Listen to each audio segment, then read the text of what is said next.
Ladies and gentlemen, welcome to WWE News and Rumors. I'm your host, Mr. Brandon Hodge. So this video is brought to you by SeatGeek. So if you guys are looking for tickets for any event in the entire world, it doesn't have to be wrestling related, use SeatGeek, guys. Use code Hodge and save yourselves $20 of your money. Alright, ladies and gentlemen, so we're going to kick off this episode with the first news story of the day. So the first news story of the day is going to be about Clash at the Castle. If you don't know what I'm talking about, they're doing a pay-per-view in the UK for the first time in literally decades, I believe. So this will be a big stadium show at the Principality, the Principality Stadium, I believe, in Cardiff in the UK. So this is very, very exciting. Tickets actually went on sale today, and they did not do what they were expecting. They were expecting like an instant sellout for whatever reason, but it's a very, very big stadium. We have to remember that. But second off, these ticket prices are insane. So they did like a pre-sale platinum thing today, and platinum tickets are always more than regular tickets. But the way it's looking, like floor, I believe, is starting at like. We're in the UK, so we're using the British pound.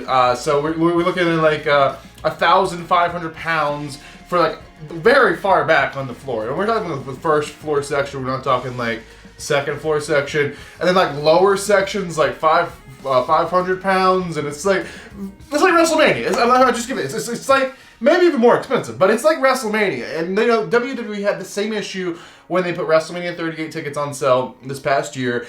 They priced them very high. They did not sell. A lot of people were like, screw it, I'm not even going to go. So they lost a lot of people right off the gate. There's a lot of people that didn't even go. But they eventually lowered the ticket prices, being like, all right, maybe we're charging too much, so let's go ahead and dial it back. And of course, people who bought when they first went on sale, the pre-sale and stuff, and people were just like absolutely pissed, being like, I paid $500 for my ticket, and you're sitting right next to me, and you paid $280? What the hell? I got screwed. So they're definitely probably going to be dropping these ticket prices, but right off the gate, they were trying to charge a lot because they thought there would be a giant demand for this UK show, which there absolutely is. But times are tough right now. Not everyone is wanting to spend over £1,000 or well over $1,000 in the United States for a ticket to go watch a wrestling show for a few hours. So they're going to realize that and they're going to drop the prices, is my prediction anyway. Alright, the next news story is actually a fun news story before we jump into some rumors. This one is about Stephanie McMahon. Stephanie McMahon yesterday via Twitter announced that she is taking a break from the WWE. She is stepping down from her position for a little while to focus on her family, which is completely understandable. And it doesn't shock me. It shocked a lot of people. Not a lot of people backstage knew. Only like the inner circle of higher ups knew. So it kind of did shock a lot of people because they're used to seeing Stephanie around. But Stephanie, her husband, Triple H, just had the heart attack, and he had to be like completely relieved of his. Of what he was doing for the WWE in his executive position.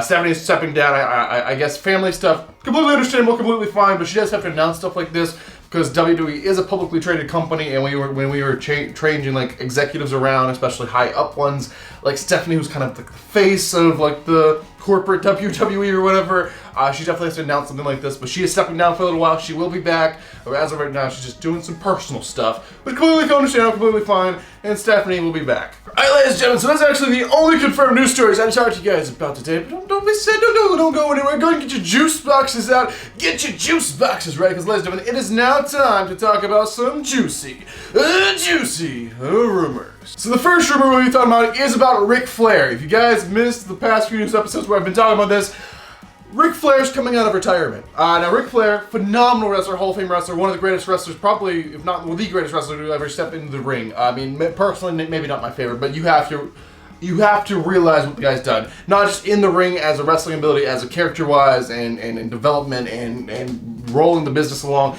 Just a great guy. But we have to realize this guy is now in his 70s, and he shouldn't be... I don't really feel right just standing there and saying he shouldn't be in the ring or whatever. Like, there's... Ric Flair's freaking Ric Flair. It's hard to be like, no, Ric Flair, you shouldn't be... It's just such a tough situation. But basically, Ric Flair is coming out of retirement. He's doing one final match. It's going to be this star cast thing that they're doing, this convention, like SummerSlam weekend in Nashville.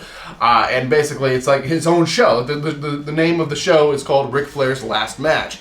So there's no official announcement on the match right now, but the rumors going around is this match is going to be a tag team match, so he won't be in the ring that much, but he will still be wrestling. And it's a tag team match. There's a lot of legends in this, so basically we're going to have Ric Flair, and apparently Ric Flair's going to be teaming up with FTR, which are AEW wrestlers. So we have to get Tony Khan to sign off on this. He's not signed off on this yet. Do want to say that. And they'll be taking on the team of Ricky the Dragon Steamboat teaming up with the Rock and Roll Express to take on the team of Flair and FTR. So it's a bit of a hybrid kind of match. It's interesting on paper anyway. I just hope everyone can stay safe and everything will go off perfectly and as planned, and I just wish the best for everyone if this match is actually happening. Everyone, I'd say, pretty much is on board for it. Just FTR, I'm sure they're personally on board for it, but they just have to get the permission of Tony Khan because they're under contract to AEW. So we'll have to see how that happens or what goes with that. I'm kind of surprised Jay Lethal isn't included in this because Jay Lethal is the one that's been training with Ric Flair a lot, and I thought they would do a match together, maybe even a singles match or something, but I think a tag match probably makes more sense. So we'll see where this goes, but yeah, Ric Flair's last match.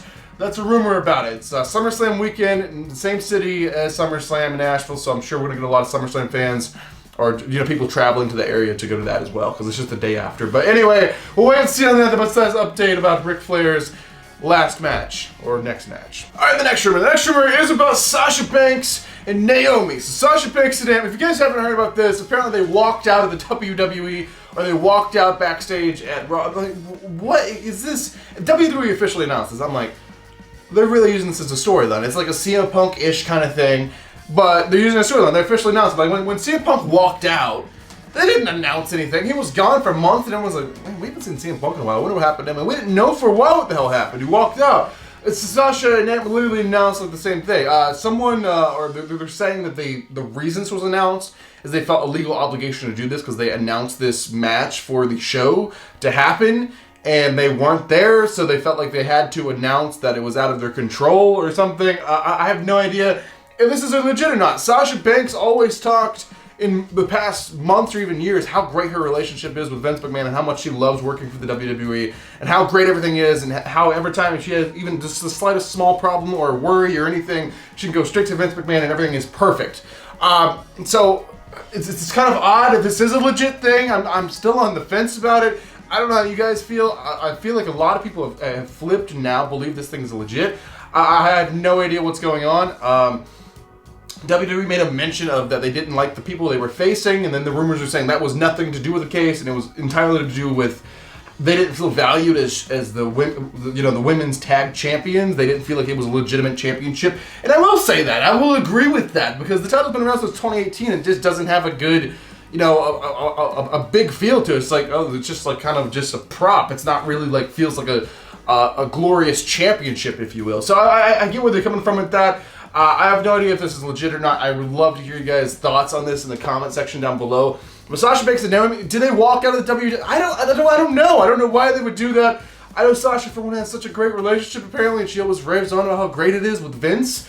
So I can't see them having such a large problem that they just walk out because they can't sort it. I mean, I don't really know all the details, and I guess we'll know more in the future, but we'll just have to wait and see on this. It's kind of wild. Alright, ladies and gentlemen, this is going to be the final news to the final room, and the final thing I'm going to be talking about inside this episode of WWE News and Rumors. This is about Roman Reigns and his opponents for the upcoming stadium shows. So they're doing 3 upcoming stadium shows, right? So they're doing, we have Money in the Bank, it's going to be in Allegiant Stadium.